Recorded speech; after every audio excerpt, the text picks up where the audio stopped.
Hello and welcome to my channel. If you're new here, welcome. I'm not going to tell you to hit like and subscribe because how do you know if you like this if you're just watching it?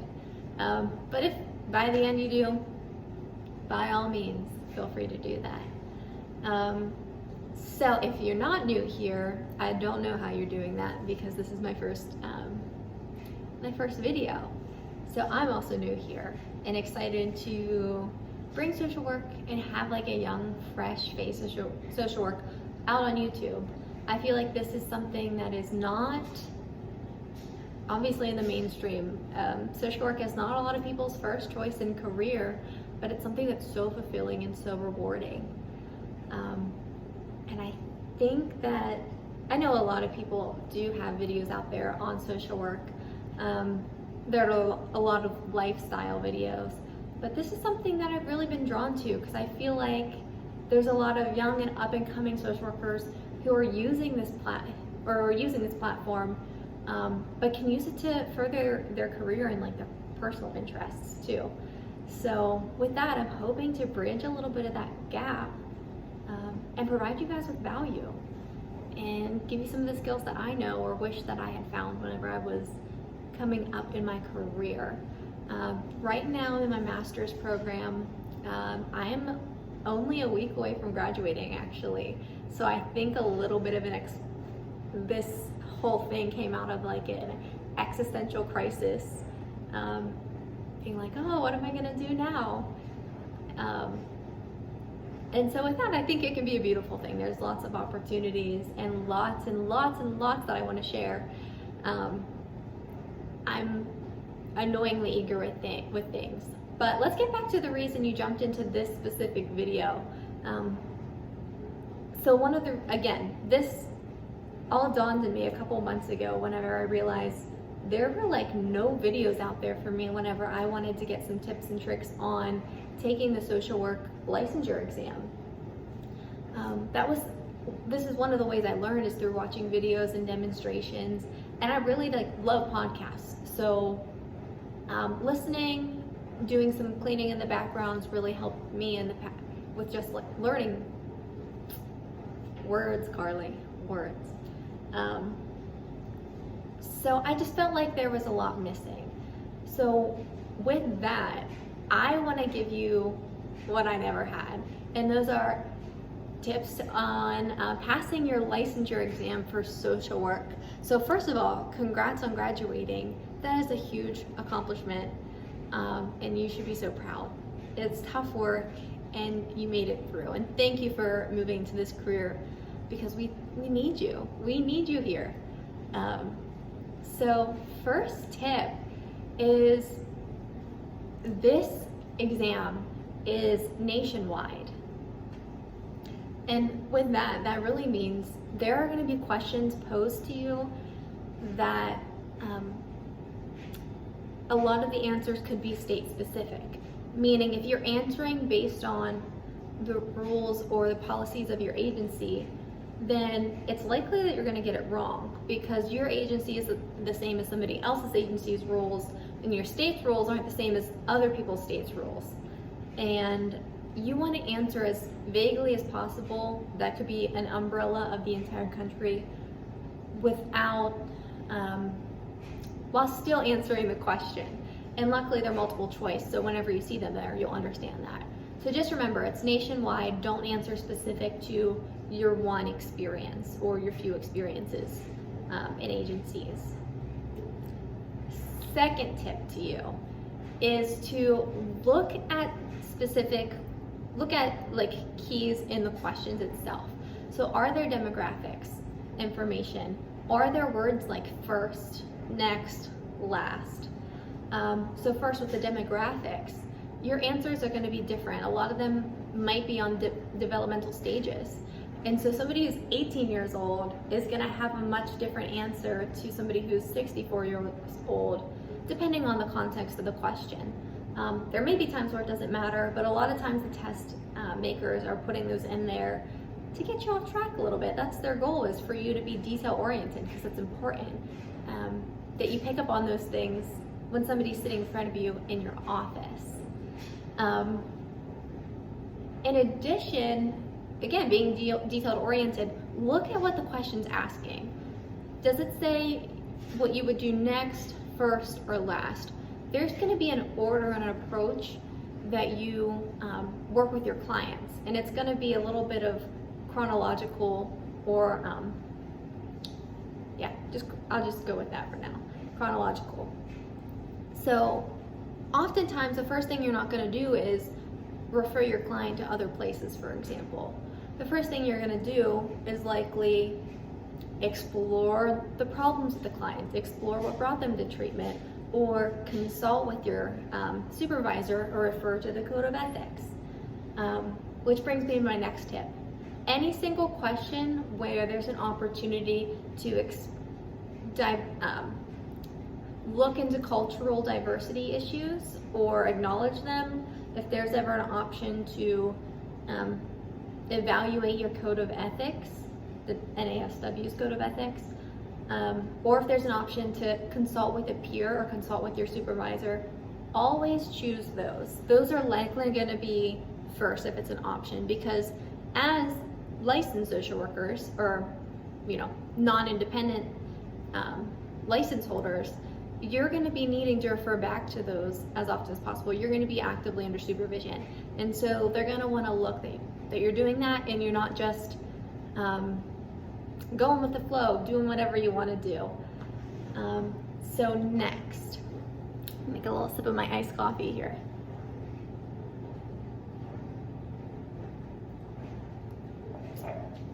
How I studied might not be your style, but I crammed in about 2 weeks, and honestly, I don't recommend not doing that.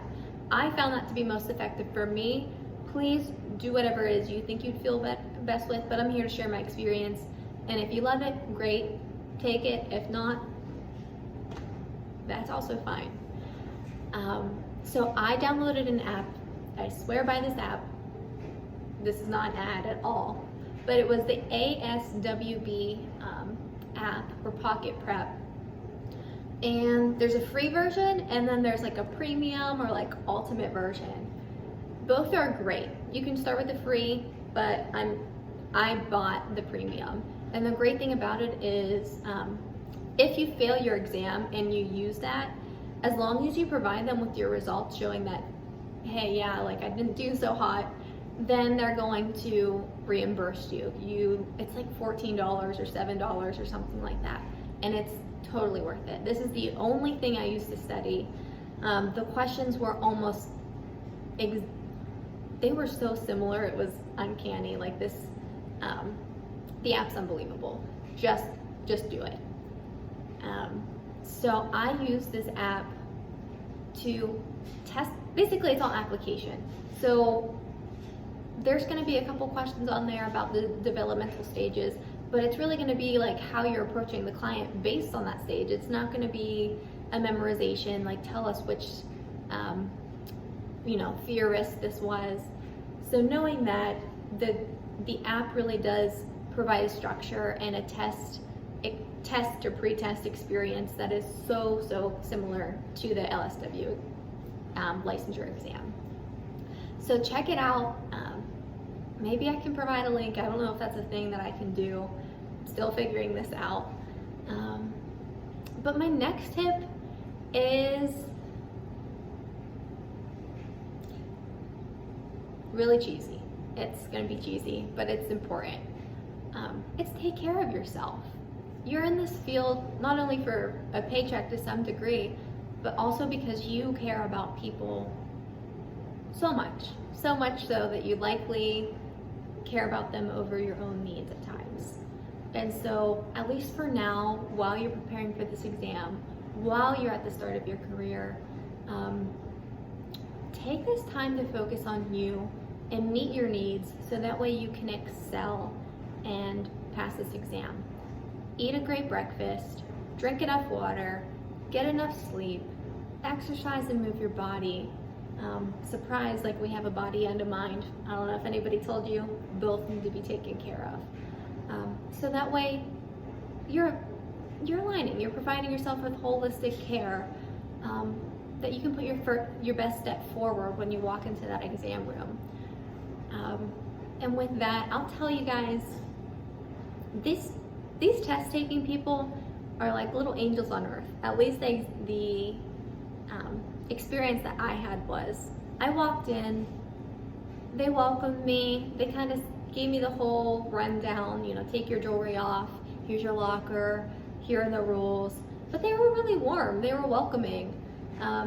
They acknowledged that I was probably nervous. They wished me luck. They gave me everything I needed. They asked me how it went. At the end, when I told them I passed, they were excited for me. I was over the moon. It's the best feeling ever. So just know that every single person who's walked in that room has walked in with anxiety, nerves. They're just freaked out. And that you're going to experience that. And that's okay. Like, you're allowed to feel that, and it doesn't mean you're prepared and you're not. It just means you're human. And yeah, it's a beautiful thing.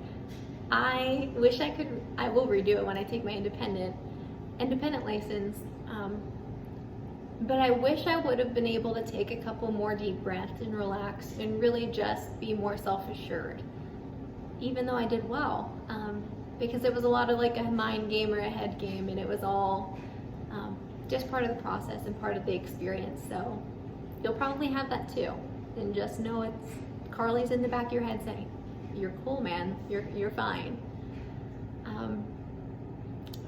And lastly, if I have anything else to tell you guys, it's really just to prepare either way.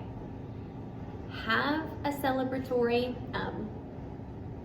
I don't know, like maybe you get a blizzard from Dairy Queen on the way home, or maybe you get a tattoo. I don't know what you like.